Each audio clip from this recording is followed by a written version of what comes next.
Well, almost all K through 12 students in the metro will go to school this week or next. Some aren't returning, but rather starting. Here's 3 News Now reporter Zach Williamson. It's tough to beat that first day of school feeling. It's a brand new year, but for the youngest students, this is the beginning of their educational journey. This is the real deal. This is kindergarten. Controlled chaos. It's a lot of fun. It's a little crazy, but it's really exciting.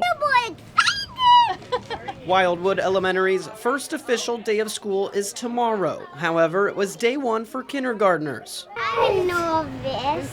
Giving the kiddos the opportunity to adjust to a new building, new people, and the new norm for the next 9+ months. What are you most excited for? A special day for everyone. It brings out so many emotions for families and students and teachers, and it's exciting for all of us just to come together again and reconnect and start building new memories and connections. We're really excited. She was up extra early. We've been just waiting at home till it was time to go to school. So Being part of that memory of the first day of school is awesome.